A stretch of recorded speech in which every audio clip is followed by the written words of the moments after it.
We're now getting that expected update from the city. Lost last evening. We grieve with you. Philadelphia lost a dedicated city first responder who was simply doing his job and serving our city. And to the family, friends, and colleagues of the second officer who was injured in the same incident, we pray for his swift recovery. Everyone, keep these families and all members of the Philadelphia Police Department in your prayers at this difficult time. To honor the memory of our slain officer, all city flags will be flown at half-staff for the next 30 days. What happened last night was a terrible tragedy and a sobering reminder of the danger our police officers face every day on the job. And I want to commend the tremendous response of our police department as they search tirelessly for the criminals that committed this act of violence. If you have any information about this incident or any other, please report it to the Philadelphia Police by calling or texting 215-686-TIPS. That's 215-686-TIPS. We will not stop until they are in custody and brought to justice. Our fallen officer selflessly gave his life serving and protecting his community from harm. His sacrifice will not be forgotten. Thank you.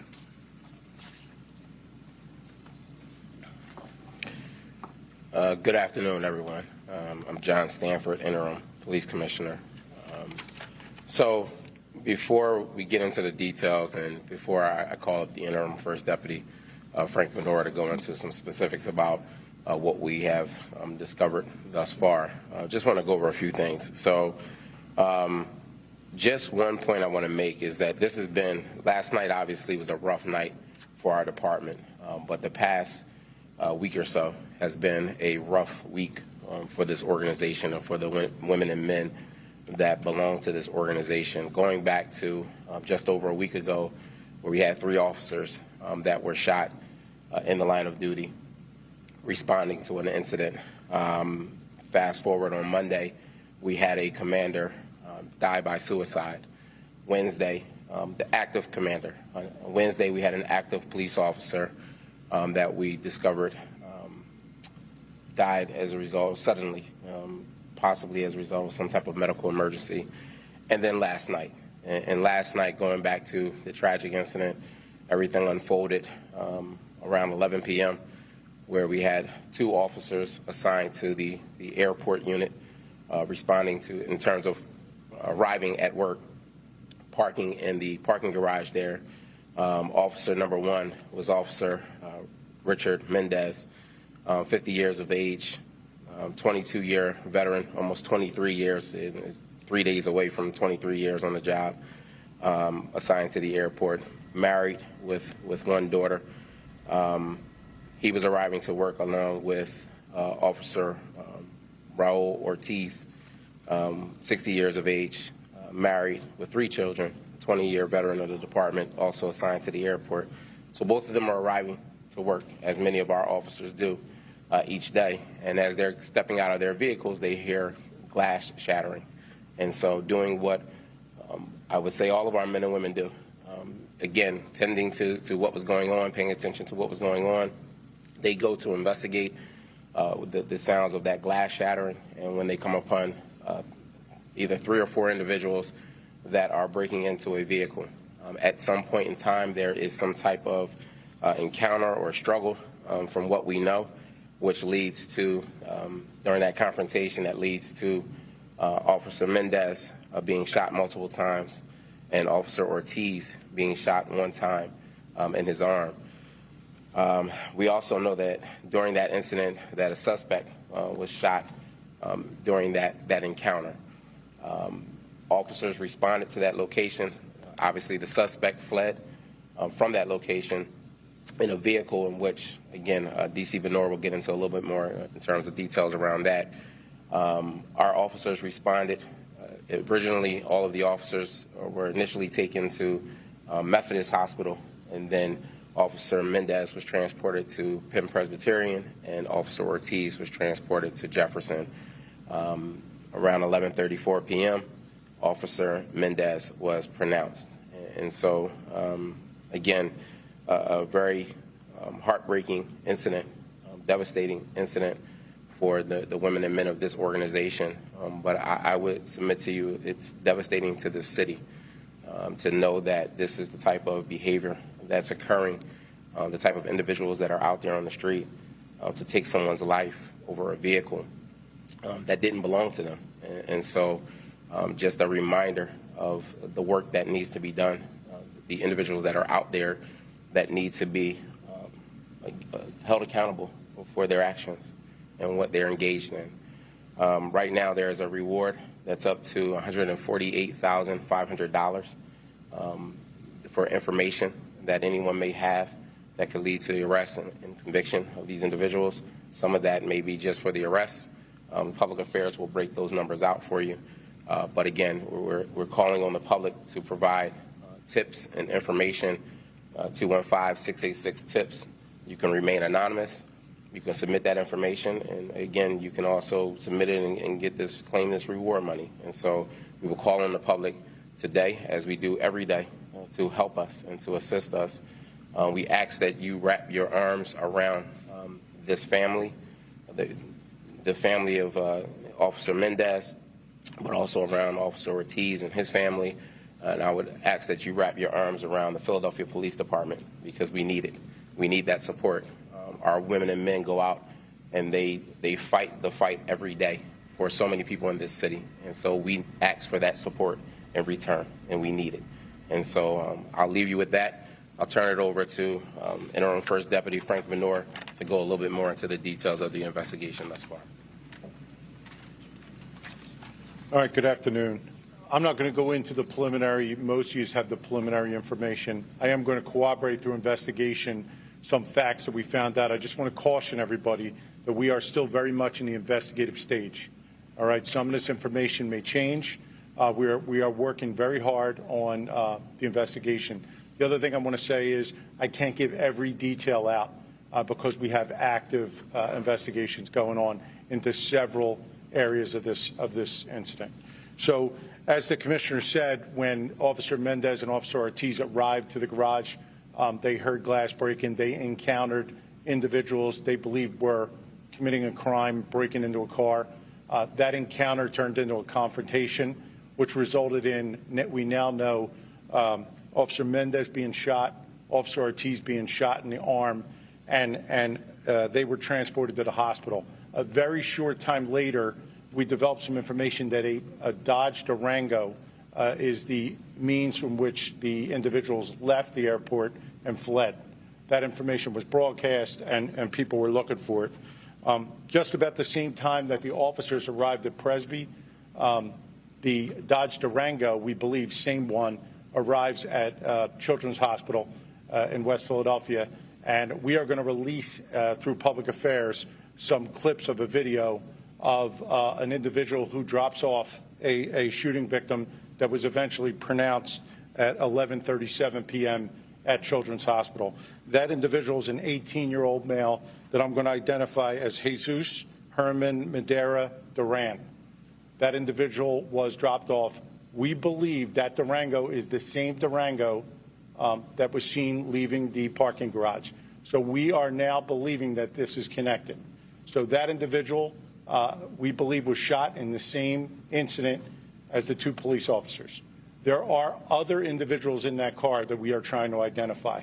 There is some video you're going to see of at least one of them exit the car, and he leaves the individual there and drives off. You're not going to see all of that, but you will have images of that individual. So we're urging people, if you know who that individual is, to please let us know. All right? That vehicle, that Dodge Durango, through investigation, we were able to discern that that was a stolen vehicle. It had been stolen about a week ago in South Philadelphia. Detectives were able to contact the owner of that vehicle. They was able to identify his vehicle. Also, we found out that that vehicle had a tracking device or an air tag inside it. Okay, at some point during the search for this vehicle, they were able to tap into that tracker, and police officers on I-95 in the area of Academy were able to recover that tracker. So some of you today seen a search going on I-95. We were looking for additional evidence, and that's all I could say at this point. We're looking to see if there's anything else left behind by that vehicle. Sometime around 1:30 in the morning, police in South Brunswick responded to a vehicle fire. All right, we now know that our vehicle was set on fire in South Brunswick. We have members of the ATF, FBI, and our crime scene unit that are going to retrieve that vehicle, bring it back to Philadelphia, and process it for evidence. All right? We are also looking at a lot of other evidence, both ballistic evidence that was left at our scene. We're looking at digital evidence, video in a lot of different places, and we're looking at forensic evidence and everything we can touch. There's people working to try to identify the individuals. There could be up to 3 additional individuals that were inside that Durango. So anybody who may know who was driving that car or who may have been accompanying Mr. Duran during the course of these actions, we're urging them to give us a call. All right? And with that, if anybody has any questions, we'll be glad to try to. Duran is the shooter? Do you think Duran is the shooter in this case? I couldn't say that at this point. I don't have any evidence to say who was shooting. Do you know who shot Duran? Was that? I don't. I don't. We don't know. One of the things I do want to mention is Officer Mendez's gun is missing. All right? That gun is missing. We do have fired cartridge casings at the scene. There's a lot of analysis going on, but we do not have that gun. We cannot discern who fired that gun, if that gun was fired or another gun was fired yet. I'm not going to comment on his. He's still in the hospitalized, and I'm not going to comment on his interview. The timeline when they were arriving to work, is there? Approximately 11 o'clock, a little before 11, they hear glass break, and they go to investigate the incident. Were they technically not on shift yet, though, right? Well, they're reporting to work. They heard a crime, and they 2 veteran police officers with decades of experience moved towards the crime, so they were working. Were they in uniform? One of them was with a jacket on top, Officer Mendez. Another one was in partial uniform pants with a sweatshirt on. Would they have drawn their weapons as they approached? Think about how they approached. I don't. Would they have had vests on as they approached? I could say that when we encountered them, they did not have vests, so I don't think they're wearing a vest when they're arriving to work. No. I can't answer that. We're analyzing video. We're going to release what we can to you. There may be more coming, but I can't tell you where we're getting the video from in every instance. Can you talk about the lack of cameras in the parking garage? I can't. You would have to ask somebody from the parking garage. I couldn't help you with that. How about some information on Officer Mendez? I know he's with the force 22 years. I understand he might be able to come to Philadelphia. Anything about the officer you might be able to show us? He worked a large portion of his career in the 25th District. I worked with him. I worked with both of them in the 25th District, and then transferred to the airport, I think, sometime in 2018. Great officer, great person. Was admired by everybody that worked with him. So, Commissioner, I have a question for you. You just spoke about last week you had the 3 officers shot. It seems like this year there's been more officers shot than in previous years, at least recently.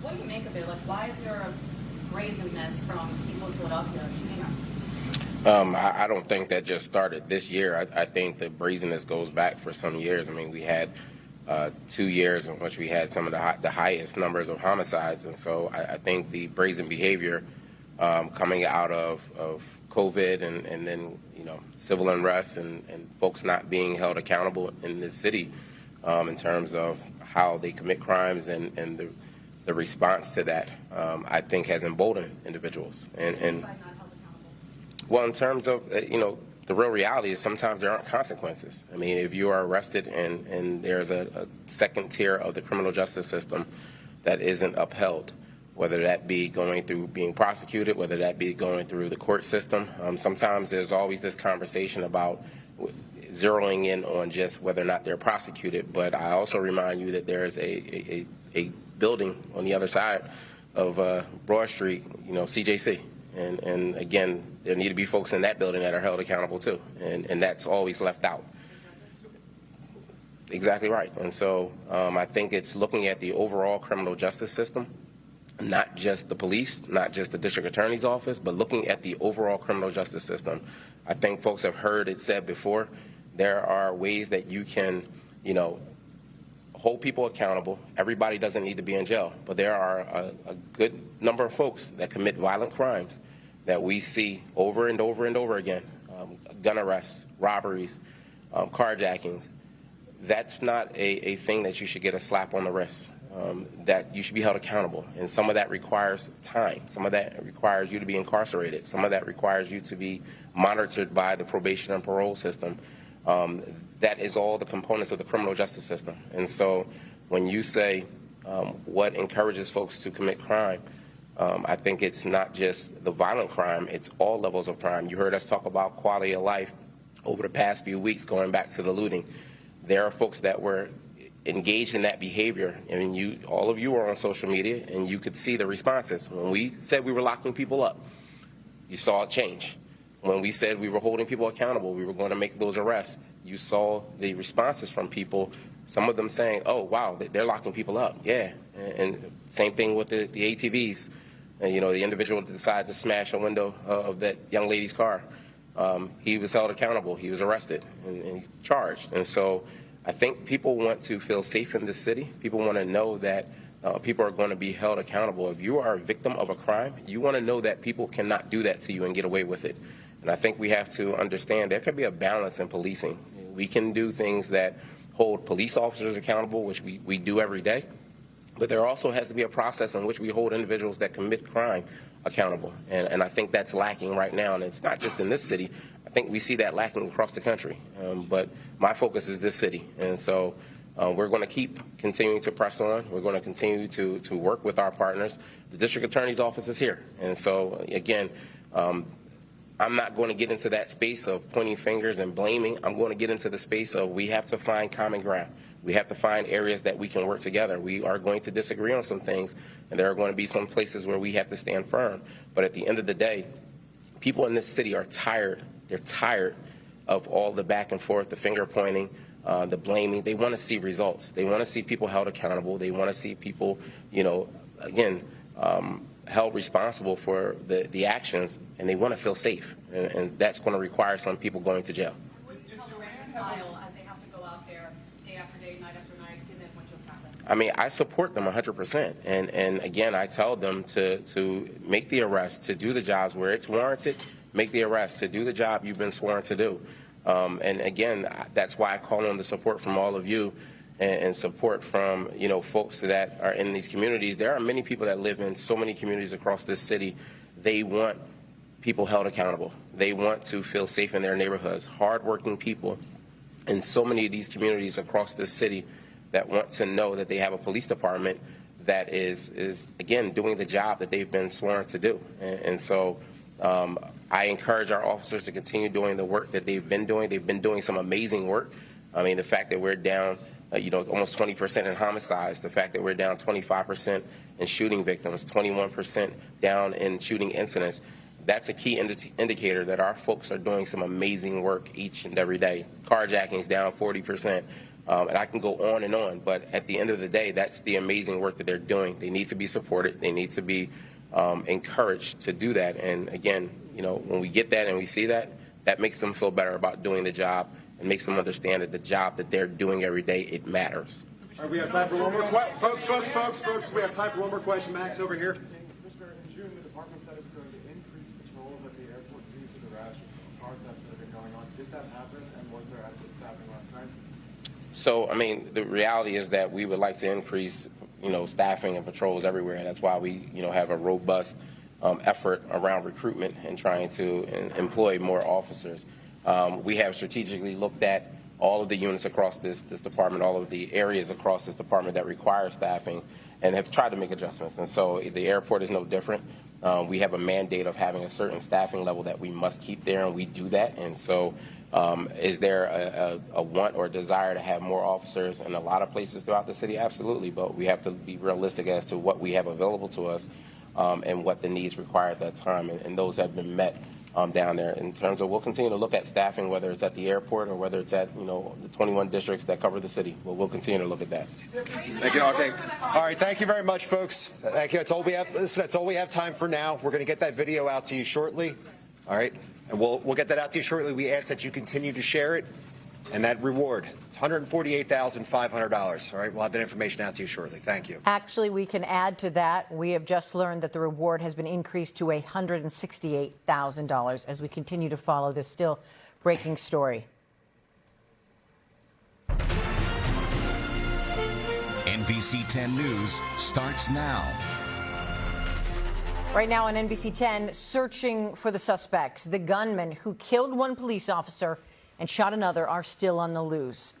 And just moments ago, we've been listening to it. We got new details on the manhunt and what happened, and the officer who was killed and the one who was injured in the line of duty. Thanks for being with us this afternoon. I'm Tracy Davidson. And I'm Johnny Archer. Let's get right out to NBC 10's Brian Sheehan, who is live at police headquarters with the very latest on what was just said. Brian? Yeah, Johnny and Tracy, we learned a few key pieces of evidence just a few moments ago. The first one being the identities of those two officers. Police tell us the name of the slain officer is Richard Mendez. He was 50 years old and a 22-year member of the Philadelphia Police Department. We were told he was would actually be celebrating his 23rd year with the force in just a few days, and he was most recently assigned to the airport unit. The second officer has been identified as 60-year-old Raul Ortiz. He is a 20-year veteran of the department. He was shot one time in the arm. Now, police say the two officers had just arrived to the parking garage at Philadelphia International Airport shortly after 11 o'clock last night when they witnessed a group of 3 or 4 individuals breaking into a car. And what police know at this time is that the two officers attempted to stop the individuals. That is when they were shot. Mendez was shot multiple times and later died at an area hospital. Ortiz was shot one time in the arm. Now, the other key piece of information is that Dodge Durango that investigators were looking for after the shooting. It was seen leaving the scene at the airport, and it was later captured dropping off an 18-year-old suspect at Children's Hospital of Philadelphia. That suspect later died. That vehicle police had been looking for some time. They were able to track it down. Here's how investigators did just that today. Through investigation, we were able to discern that that was a stolen vehicle. It had been stolen about a week ago in South Philadelphia. Detectives were able to contact the owner of that vehicle. They was able to identify his vehicle. Also, we found out that that vehicle had a tracking device or an air tag inside it. Okay, at some point during the search for this vehicle, they were able to tap into that tracker, and police officers on I-95 in the area of Academy were able to recover that tracker.